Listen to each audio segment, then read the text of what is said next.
Steph, welcome to NFL TrendZone. How are you this Wednesday evening? I'm doing good. How are you guys? Thanks for having me on. Oh, we are marvelous. We're here to talk some of your forte, fantasy football stuff, probably some regular season playoff, maybe predictions from you. But first, please describe yourself. Where do you work? What do you do? Tell us about yourself. Sure. I work for a app called Champions Round. All my content's over there. I'm also the director of social. We have fun, if you're into betting, little micro betting type games. And then I just started a gig with Vegas Insider. I'm co-host with Joe Osborne over there on Tuesdays and do a fantasy football segment for them. I've transitioned to now just doing segments of fantasy football. I used to just do fantasy football. So this will be nice. So we talk about it a little bit tonight, but I don't talk about it as much anymore. Oh, okay. All right. Well, I'm going to also at some point, hopefully before the season starts, have you on my YouTube show, talk about the Vikings. But I want a little teaser. Why is it throughout this offseason you've told me and I guess the Twitter world that you're somewhat optimistic about the Vikings? Yeah, somewhat optimistic has turned into me digging my own grave, I think, because now it's turned into me just full on planting my flag. I am all in on the Vikings. Really felt like Zimmer was holding them back. They have, like I like to say, have always been the bridesmaid, never the bride. I think that this is a season that they can be the bride. They have everything. Their defense could hold them back, but as much as people want to complain about Kirk Cousins, he's actually a great quarterback on paper. He just can't get it done. So if they can find a way to really bring out his strengths, I'm all in on these Minnesota Vikings. We have a really crappy NFC, also a really crappy division with finally a weakened Packers team outside of their defense. And the Vikings, all they don't have to do much is the thing. You're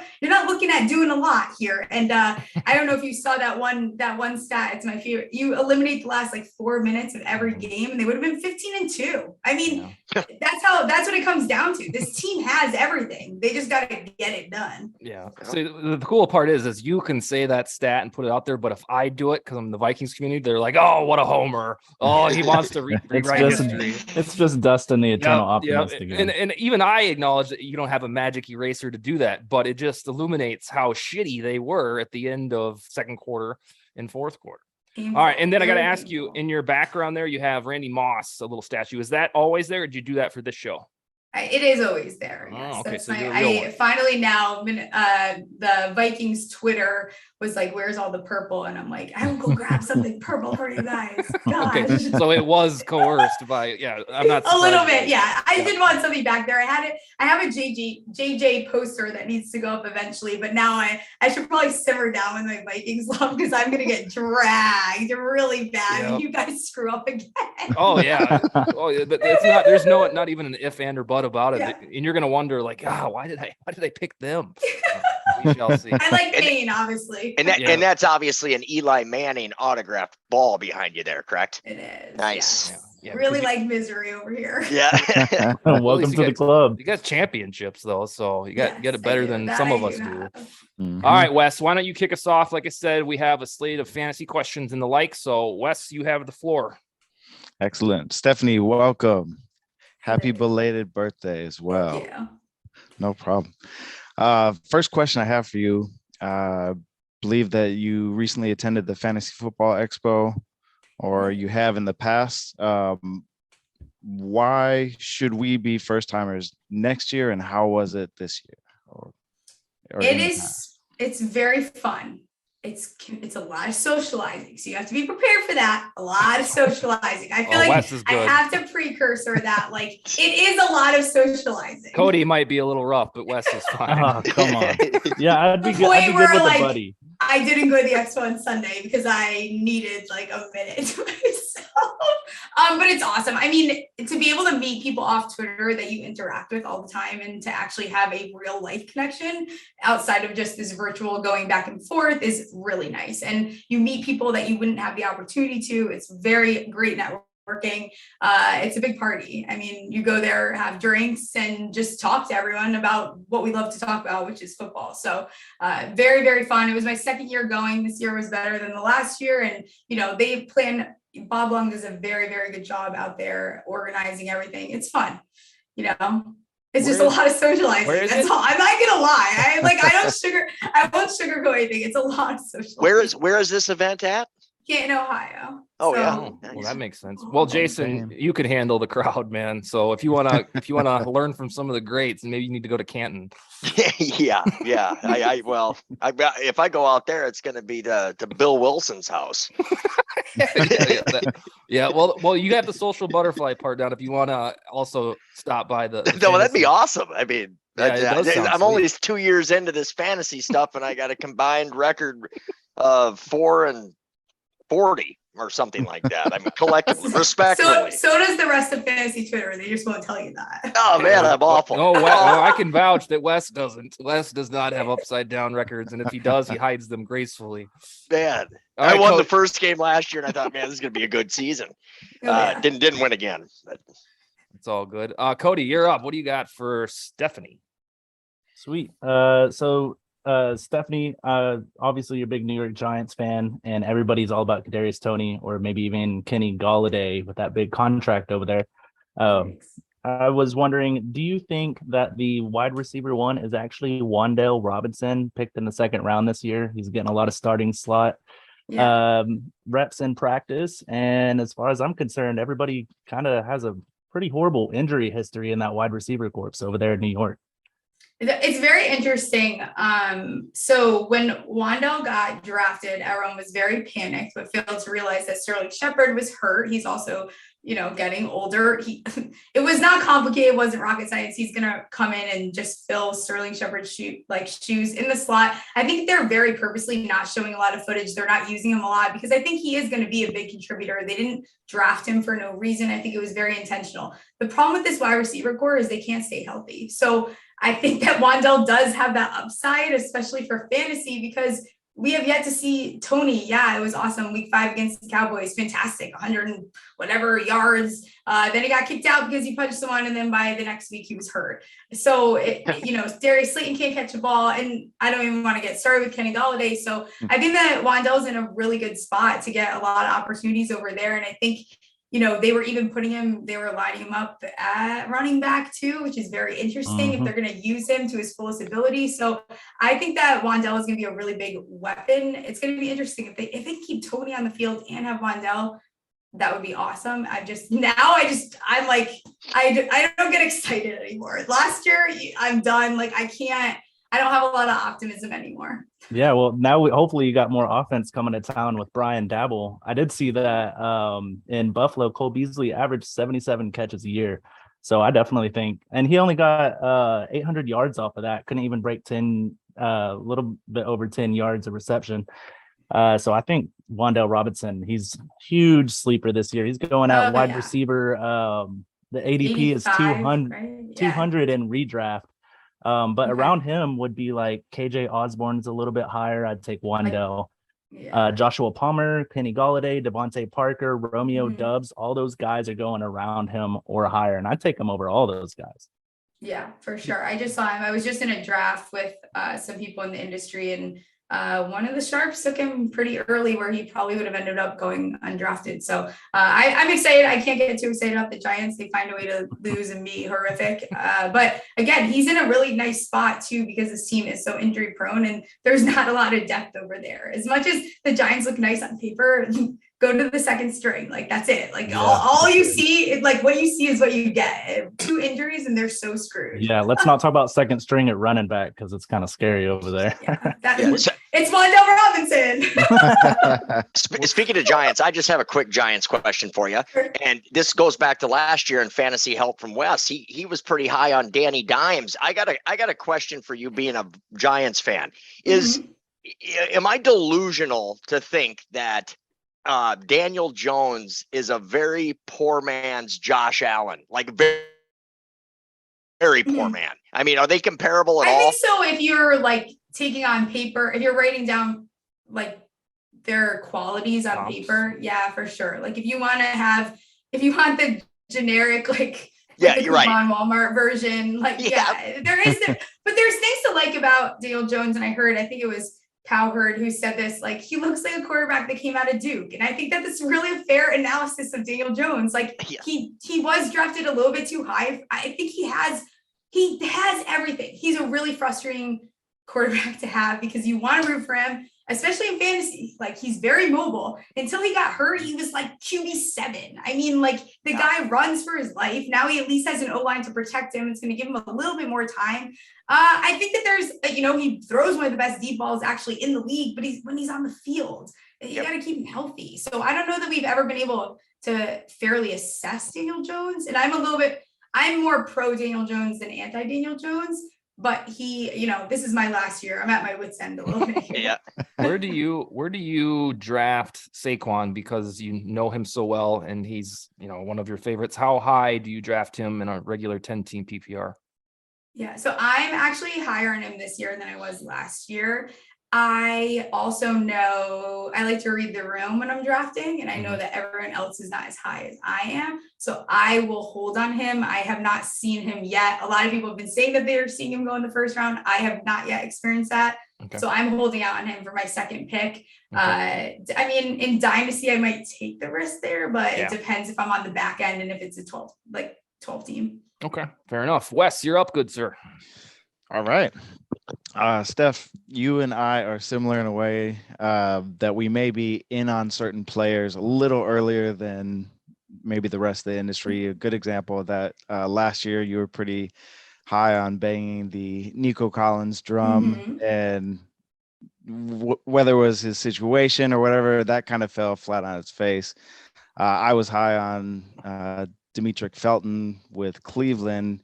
He had an impressive, I think, week 1 or 2, and they got him involved in the very next week in the game plan, but Baker missed a couple of passes to him, and that kind of killed it. They went away from him after that, but I think the opportunity was there. It does look like Collins is ready to break out this year. Who is somebody that you're high on heading into the season this year that maybe a lot of people are not? Yeah, I'm still high on Collins. Actually, I think that if there's still, he's going as like wide receiver 77, which is ridiculous because at that point, you're throwing darts regardless. Like, he definitely had a very underwhelming rookie season for people that really like, target and snap share. And I get that, but he also did command like a lot of end zone targets, a lot of high air yard throws. And the camp reports are pretty positive about him. I also like Davis Mills. Like, if you want to throw darts and you want to take a late round stack, like Davis Mills and Nico Collins together is really interesting because people get really nervous to draft players from shitty teams. But the thing is, those crappy teams still have to play every week. So there's going to be some form of production. Maybe it's not going to be as productive as a team like the Bengals, I don't know the Browns situations, but that's the next team that comes to mind. But Nico Collins is another one. Who else? Daniel Bellinger is, I know I'm going to be a little bit of a homer here. I know I'm going to do it though. Because I've been, I kind of cooled off on him, but I'm not totally cooled off. Daniel Bellinger is walking into maybe the best situation outside of Dameon Pierce for any rookie in the entire league. I mean, there's literally not another tight end on this team. And I think that it's going to come down to a lot of checkdowns. He is getting really high praise. I think that Daniel Bellinger, he's going undrafted, depending how deep of rounds, like looking at probably somewhere tight end, like past 30. He definitely is not going drafted. Daniel Bellinger could easily be a top 20 tight end, and it would not shock me because of how many targets he's probably going to get. We're dropping 4th round rookie tight ends on fantasy. I like it. Wes, one that you had that you were a year early was Michael Pittman. Remember you banging the drum on him when you and I first met, and then you were just a little, like almost like a few weeks in football time too early. So kudos to you. Danny Gray will probably be that for me this year. Oh, really? So now you guys are getting real intimate with the secrets. Usually Cody and Wes keep these secrets. It sucks because I feel like fantasy Twitter is like now jumping on to like my bandwagons that I feel like I was beating the drum first. Like now they're ruining Dameon Pierce for me. Like they're ruining Sky Moore for me. These were all guys that I was really high on. Alec Pierce is another one I think on the Colts that is showing out in camp is exactly what they need. And if Pittman were to go down, we've seen Matt Ryan support some really alpha wide receivers, and he could absolutely be that guy too. I think he could fill in that position without a problem. So Alec Pierce is another one of those rookies that I've definitely been targeting. Yeah, those 3 rookies, if you were to have a draft immediately after the NFL draft, you probably got great value on those. Oh, 3. yeah. Yeah. One thing about Alec Pierce, for anybody that cares, a Viking fan, is that he arrived to the Colts as a byproduct of the Packers and the Vikings trade. Put that in your pipes and smoke it. Well, no, because when I tweet the spoils of a trade, I always have to put and the Indianapolis received others, because sometimes it makes one side look like complete gangbusters when in reality some of the other parts. Same with the Diggs trade. There was a little more fallout there than just Jefferson for Diggs. But anyhow. All right, Cody, you're up with your question number 2 for Stephanie. Sweet. Stephanie, I was curious about your favorite startup strategy. For example, mine is quarterback heavy. I like to go ahead and get my quarterbacks out of the way so I'm not hunting in these rookie drafts for them or overpaying, because I'm assuming super flex here. And then I also like to litter my roster with pass catching running backs late. ETN before he rose up this summer. And then guys like Chase Edmonds, Naeem Hines, Kenneth Gainwell, Rashad White. I mean, give me that pass catching floor and some stud wide receivers and quarterbacks. And that's usually how I keep my record from being upside down. Yeah, I am like the anti-quarterback, which is like I'm one of the most psychotic people to draft with and probably give everyone so much anxiety. I wait as late as humanly possible to get a quarterback. I like to get at least one quarterback that I know I feel very confident in, and then I will usually wait for that last one. And if I have to stream for a little bit, I stream for a little bit. These guys get hurt all the time, and I have no problem picking up backups there. And if I have to do it every week, I do that. Tight end situation is a little bit weird right now. I used to be someone that would like to get my tight end early. Now you have Kelsey and Kittle, who I am not as high, still very high on. I'm not saying I'm not high on them. I'm just not as high on them as I was, last year. So I might go and try and get Pitts. And then after that, if you're not going to take a tight end, then you better freaking just wait, commit to the cause and go at the end, take 2 guys that are towards the end of your draft, and then plan on having to maybe pick up a guy. I like to get my stud wide receivers. I like to feel very confident with them. So if I need to go quarterback, wide receiver, I will. It kind of depends what running back falls to me. I was just in a startup last weekend and I took Najee at the 105, but that was because it was like a massive running back run that I wasn't expecting. I try to look around me, read the room, and then go from there. Yeah, I have such a hard time taking those running backs if they're like 25 years or over. And I'm like, you're going to get hurt by week 4. Time to take the receiver. Although you're over Yeah. here, Daniel Bellinger, tight end 1. I will. I don't even know who I ended up in that draft with. Oh, Albert O and oh my gosh, one of the tight ends for the Patriots. Expect big things from him this year. I do. I am. I'm very high on my Irv Smith. But I'm also high on the Vikings, so I don't know how much I count. Oh, no, you could say that over and over if you want. Hey, when did you start playing fantasy? How long ago? Oh my gosh, it was either in 8th or 9th grade, but I was doing it behind my parents' back when chat boards and stuff. I should not have been on the internet doing what I was doing. Yeah. Oh, Yeah. I did want to ask Wes, what is your favorite startup strategy? I know we got a startup coming at the end of the month, so I'm kind of curious. Ooh. My favorite is hero running back. I like to lock in that stud early and then filter in. I also tend to target quarterbacks later. Quarterbacks and tight ends, depending on how the board falls. I think there's a lot of potential hidden value out there in tight end. Cole Kmet being one of them. Garrett Everett could also be another as well. Yeah, and Kirk Cousins, he got to be like a sneaky fantasy MVP. Oh, He's like he's the my Tony favorite. Romo of old. I could always get Tony Romo past the 10th round back in the day, and now it's like Kirk Cousins is always sitting there, and you know he's gonna ball out because him and the receiver have the He best finishes combination as QB11 ever. every year, and everyone just ignores it. It's like the most. Yeah. He is the most disrespected fantasy quarterback ever. Well, it's because They will- he's notorious for turds. He'll go through 2 or 3 weeks. Seriously, in the months of October and November, you will be completely vindicated for having on your team. And- However, in the start of December, you'll have turds. They're like, they're not. Sometimes they're not awful games. They're just they're bad Kirk. And this is well documented. You can check out my Twitter feed. But that's the inconsistency, and it's plus just the reputation of like, I got to start Kirk Cousins, and it's something about his name. I think I was just about to say he needs a nickname.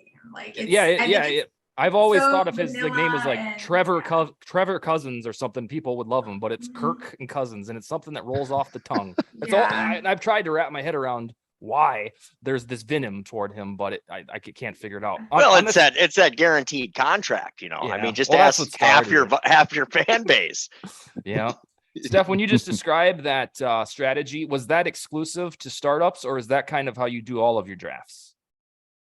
The heavy on wide receivers, wait till a quarterback. Yeah, it's funny because I feel like every year it kind of changes. Whereas this year, I will admit, I have been taking running backs a little bit heavier than I normally do. I was tending to lean towards this like zero RB. Makes me too nervous now. I think last year just didn't work out the way that I planned on it. So I do really like securing at least one of those stud running backs. And I don't like going too many rounds later without one. So like to have at least 2 by like the 5th round is nice. And then from there, maybe wait on it and then wait till, I don't know, later on and stack a few in the middle that you can just change in or out. Sure. I started playing fantasy football in 2002 when Priest Holmes was running wild and Sean Alexander was right there. And I've talked about this on the show. It seems like we got to a point in the last 5 years where you can shed the philosophy of having too many good running backs. I have cousins, like actual cousins, not Kirk Cousins. I have cousins that used to draft first 4 picks running backs, no matter what, automatic. And now they've started to deviate from that heavy. Wes is like a brother here, so he's raised. But when did you notice the shift in? All right, I don't have to get running backs like a Bible each time. Have you noticed that since 2017 or so, or because it's died? That mentality, for the most part, seems like it's deceased.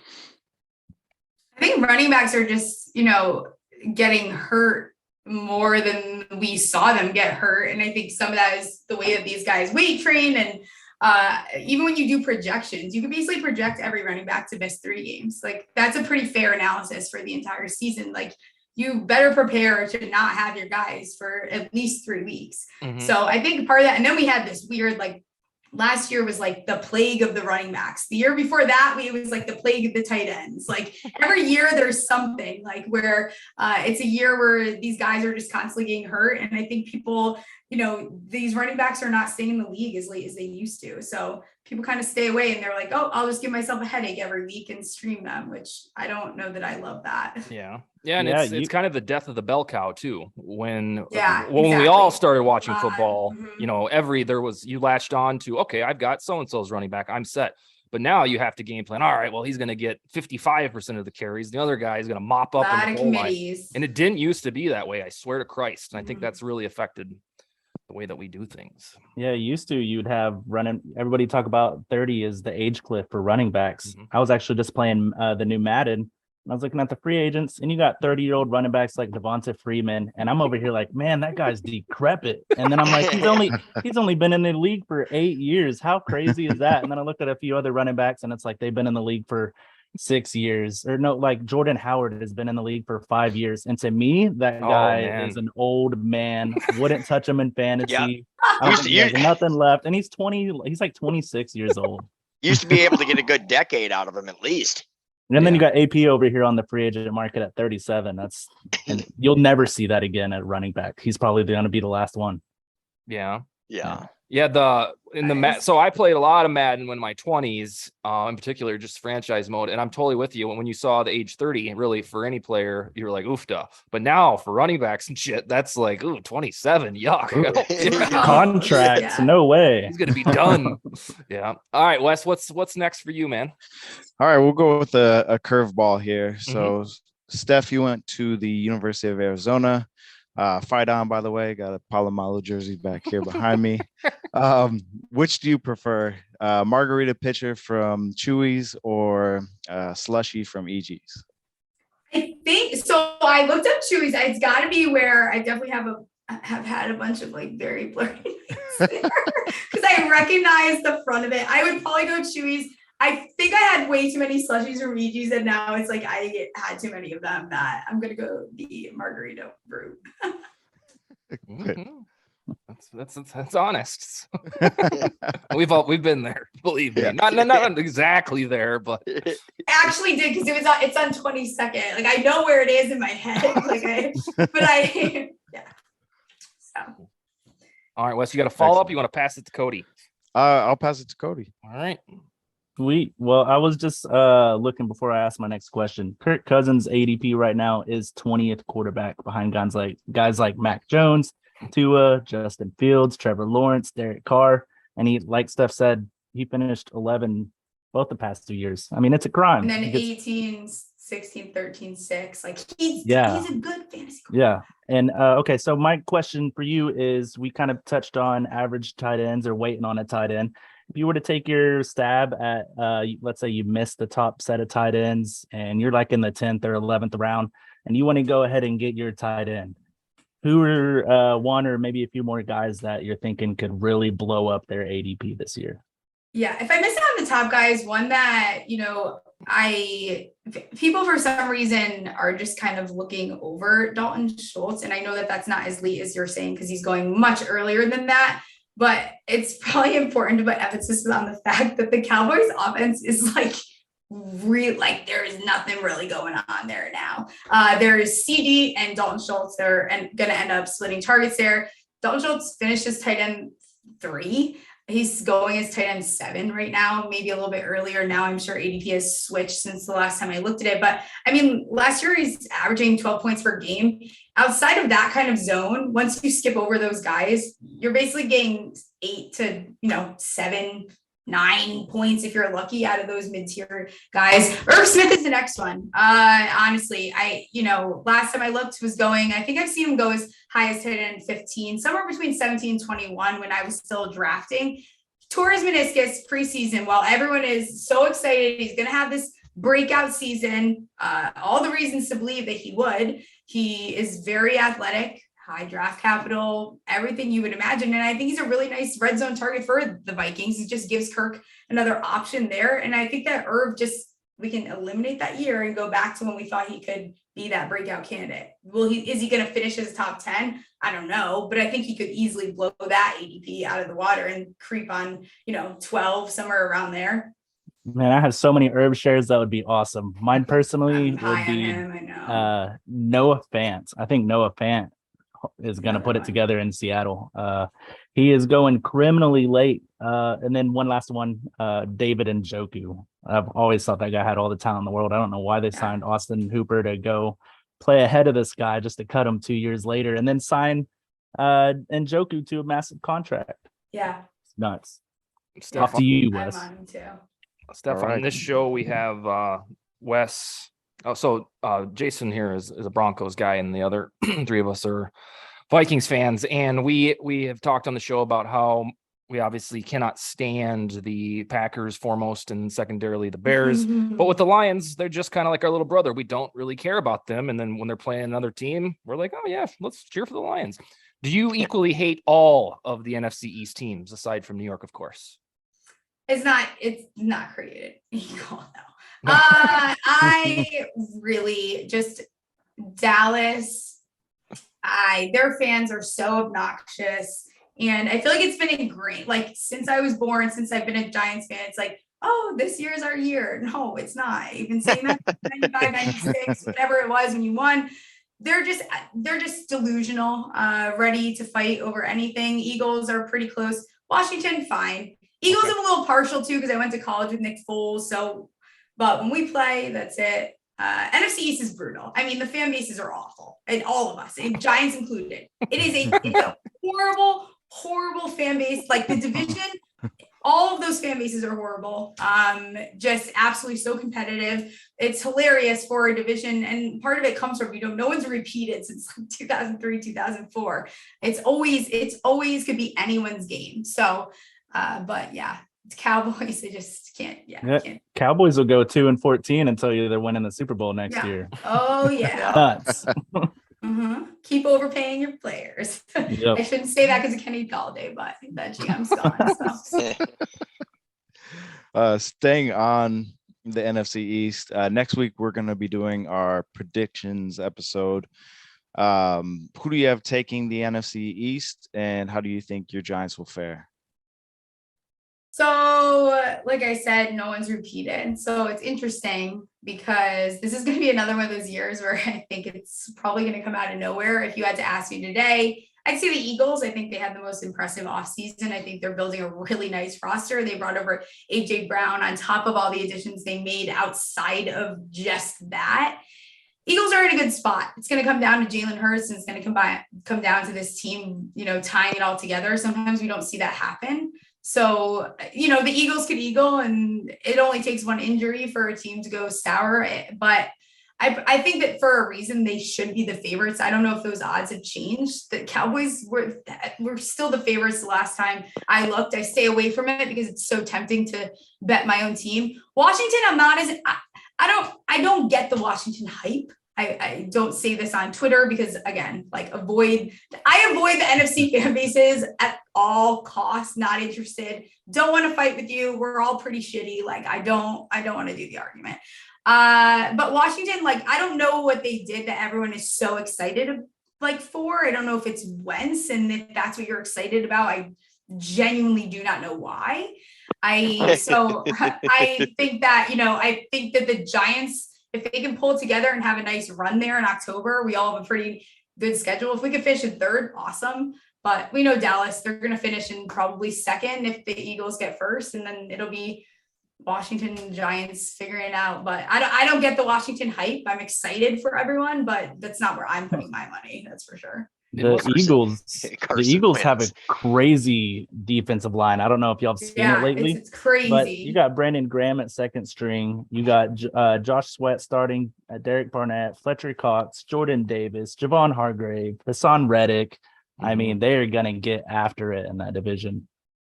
So this Washington team must be generated from their fans, because I don't really know a lot about it. It must be something just because I thought people in the industry too. It's really? So weird. Okay. And I just keep my mouth shut because I genuinely don't understand. Maybe there's something I'm missing, but I don't even know on paper that there's anything about that team that's oh yeah, they're definitely winning that. No. And also you have Carson Wentz. You're now telling me that you're making your RB1 the water boy for a third round running back, and Carson's going to try to rely on the running back. So I don't know. They better figure that out real quick, because I think that's they're going to need them. So I don't know what's going on over there. Excited for everyone that's happy for them, but. Yeah, Antonio Gibson is in a free fall right now after that fumble. Like you said, doing special teams work. What are they doing over there? Steph, who is your 2022 NFL MVP prediction? I'm not telling you who I bet on, but. Or do you want to give me torn. 2 or 3? I actually can I throw a question out? Oh yeah. Can I ask you guys? Oh, you're. I want to know, I want to know who you guys think are is going to go to the Super Bowl. Who are your top? Not your crazy predictions. Not oh, this team can make a run. Where are you guys feeling with the Bills, for example, who I think maybe we're going to see them struggle a little bit more just because their schedule is not a cakewalk and they don't fare well against more harder teams. So, yeah, I agree on the Bills. It's going to be, All right. Well, you've turned the tables on the deposition, so we will. I'm in charge. This is my show now. Yeah, this is the Captain Phillips version of Steph Smalls. Jason, why don't you give us your Super Bowl prediction? I'm sure you've revised it since the last time you winged it. Well, I'd rather not go first, but that's fine. I'm gonna go with the.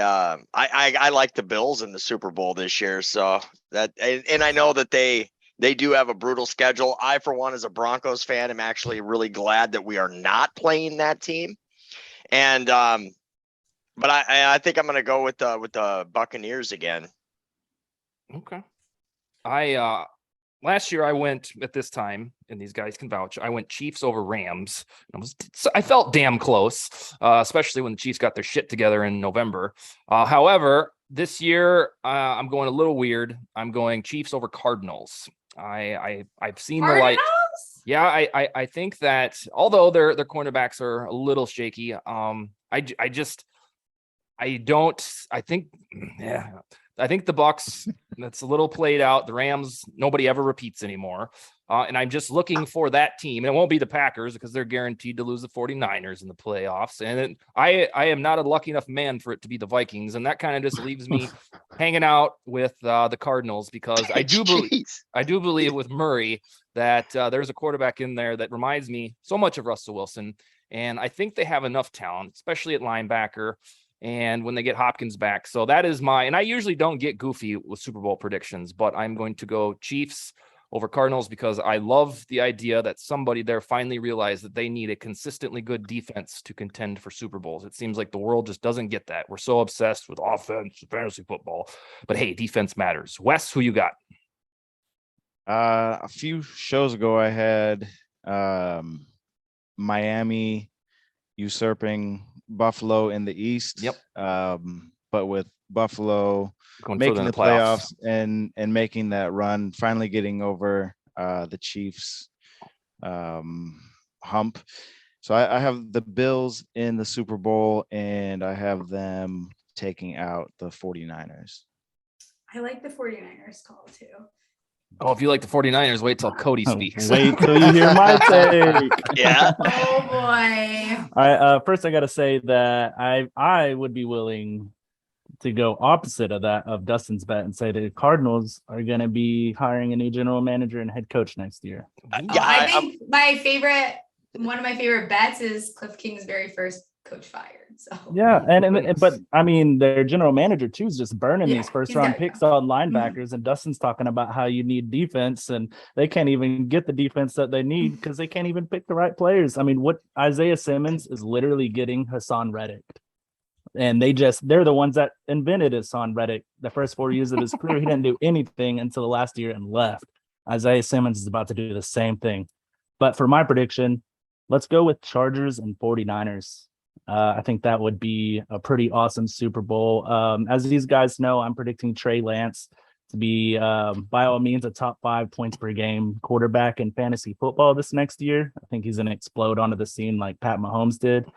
And they're going to ride on the back of not Deebo Samuel, but it will be Brandon Ayuk and a ferocious defense. Brandon Ayuk, I've been calling it for months. I love wide receiver one. And now I know these guys are seeing all the reports starting to trickle out. Oh, he may lead the team in catches and yards. And Brandon Ayuk is my guy. I'm going to get a jersey. They're going to go to the Super Bowl. Kyle Shanahan's going to get that monkey off his back.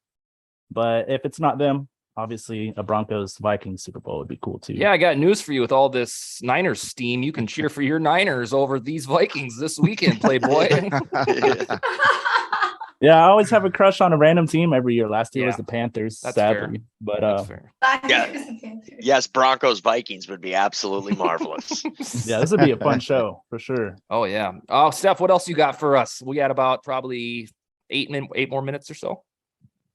What else do I have for you guys? Yeah, the deposition, the tables have turned. Okay, What else you got? Cool. I can come up with another question for you guys. What do you guys think about the Bengals? I think the Bengals could actually run it back. I think they could be one of those teams that ends up running it back. I agree. Yeah, based on the division, for sure. I think their only real threat this year is going to be the Ravens. If they can stay healthy. The Bengals did have a very solid offseason, adding at places like, the trenches on both sides of the ball and their defensive backfield, which kind of burned them in the Super Bowl. So if they addressed both, pressure on Joe Burrow and that backfield that kind of let them down, I don't see why not. That Joe Burrow, I mean, he's the quarterback everybody wants to be QB1 on their team right now, for sure. Their roster is ridiculous, actually. It's crazy because an up and coming, like you can call them an up and coming team, and they just went to the Super Bowl, which is absurd. Yeah, and I'm really excited about, I know Chase, but I'm excited about Higgins too. I mean, he's good. I think this is going to be a big year for him. What about the Broncos fans? Because I don't know if I'm sold yet. So why don't you tell me on the Broncos? Well, I'll explain you a little something about my fandom. So I've had hope for the last 6 years, dashed hope. Oh, and I had that too until last year. Yeah, man, it comes crashing down. Don't worry. It does. You're getting there. Every year, I tell myself it's going to be good, and then I find out that it isn't, and so I'm trying to be cautiously optimistic. But this year, I actually have expectations instead of just hope. So I think it's going to be good. I was fortunate enough to watch their training camp, and it can't be said enough how much work Russ puts in, and it's just something that we haven't had in half a decade plus. And it should be fun. It's a bummer what happened with Tim Patrick, but I think it's more of a bummer for Tim than it is for the Broncos, because we are stacked at the wide receiver position, and it's unfortunate he can't be a part of it. But I think it's going to be a good year, 12-6 or 12-5. I wish we had a montage of Jason over, like, before they fired their coach, and then as they were interviewing coaches, and then when they hired him, and then when they traded for Russell Wilson. You see, he's all smiles right now. But man, not like that. I tell you what, it's been a great time. It's been that honeymoon period that you allude to, Dustin. I have not came off of that yet. It would take a losing streak for you to get off of it. Yeah, it's Russ gets to December. It's an overwhelming sense of comfort. Mm-hmm. Yes, it is. I got my Bronco flag hanging up outside proudly, I might say. What you also didn't tell Steph conveniently is during that cycle of insanity where you convince yourself it's going to be different, you usually threaten to stop watching games. He's like, he'll message me and say, I'm done. I'm not watching anything more. And then I'm like, okay. And then he's watching it again, but he's still pissed. But it's usually the cutoff. And it's usually about the same time each year when it comes crashing down that he's like, I'm not even watching these guys anymore. That's like me when we play the Eagles. Well, I'm going to tell you one thing. The last 6 years during football season was very, very, very bad for my spiritual condition. It was not good. It was rough. It was dark. I found myself in a dark place, Wes. God, why won't you answer me? Yeah, dark and ugly. I actually shut games off, and I've never gotten there. So wait till you get to that darkness. Oh man, I don't know if every time I shut games off, and I was like, I'm done with this team. I'm not watching this. This isn't football. I don't know what this is. I've done that, but then I turn it back on angrily. No. It's like me ruining Christmas for everyone when Alvin Kamara scored 5 touchdowns against us. Oh yeah, like nobody's watching TV. We're gonna sit here in silence on Christmas night. I spent that evening. The better part of that is I spent that evening arguing with Vikings Twitter because there were prominent voices that were saying we just needed more offense in that game. We're paying Kirk this money. Fault. Always Kirk's fault. They said that it was 52-33, and we spent time skewering the offense, not scoring enough points. And I was like, the defense surrendered 52 points. Don't argue with people like that, Dustin. Oh man, I got DMs in my I am like the Kirk defender now. I cannot take it. Once you've seen bad quarterback play on your team, for you to have the audacity to complain that Kirk Cousins gives you good football every weekend, get out of my face. I actually do not want to hear that. Let's trade then. Do you think that? I bet Seattle would love Kirk Cousins right now. 100%. And I can't get over how much of the fan base attacks you on Twitter, Dustin. Just parades you because you're a Kirk Cousins. All I ever sought to do was dispel the myths, the check down quarterback, the garbage time stat padding, and then I just get lassoed into this like he's my favorite player or something. I don't know why they hate him so much. I don't get it. Oh no, it's just that overall aura of mediocrity that they're convinced he inspires. And in the defense of them, it's got to change this year because I don't think that he can go through another 8-9 ordeal. If you were to go that. They got to do something because then they'll have to shop him with a no trade clause, which will get dicey. I have to delete my Twitter. They've got to figure it out. That's where we're going to be at. If the Vikings do not win at least 10, give me 9, give me 10. If they, yikes. Yeah. If you were to swap Derek Carr's and Kirk Cousins' stat lines over their career, Derek Carr would be seen as a top 5 quarterback, like Drew Brees type of elite status his whole career to this point. Yeah. Just because for whatever reason they're just infatuated. You look at Derek Carr like last year, I think he had like 24 touchdowns and 13 interceptions. That might literally be Kirk Cousins' worst year as a starter ever. And well, I then- got to tell you too, Steph, I have to agree with you. I think Zimmer was what was holding him back. It's going to be interesting to see how the relationship is with the new young offensive coordinator or the offensive coach and Kirk. I think that's going to be I think that's gonna be great. I mean, JJ said, like, he's right. He's never played with an offensive-minded coach. Can you imagine that? What we've seen out of Justin Jefferson, and we haven't even seen him unleash yet. That's actually terrifying. Yeah, exactly. Like, I don't even know how that's possible. This, Vegas set a lot of these lines at like ridiculous numbers for both of their stats. I think it's honestly the disrespect and expectation that Kirk is suddenly gonna, I think his touchdowns are at 30 and a half. He threw 33 and 35 the past 2 years. His yards are, they're ridiculous what it is. I tweeted about it a couple of weeks ago. Like the craziest, I don't think I've seen like 2 players get disrespected by Vegas the way that JJ and Kirk did. Yeah. And not only does he put up those constant numbers, but one could say he does that in spite of coaching efforts to prevent him from doing that. And in 7 seasons, he's only missed 2 games. Yeah, reliable. Well, and one of them was for playoff rest, and then the other one was COVID. So he's durable as hell. And Jefferson has done all of his carnage within a run-first offense. It was like advertised on the building that it's a run-first offense. Yep. So he certainly wasn't deprived of targets. We're not saying that, but he has never been the pronounced focal point, which should change this year. Well, listen, Steph, did you have a good time with us? Will you come back? I had a blast. I'd love to come back. Maybe we'll do a crossover. You guys come on my show. I come back on your show. We'll see how our Super Bowl takes come out. There we go. I'm getting risky with this Cardinals bullshit. So, all right, Steph, we appreciate you coming by. Let us know and we can stop by there. Other than that, that's all we got this week. All right. All right. See you guys. Later. All right, guys, All right, thanks.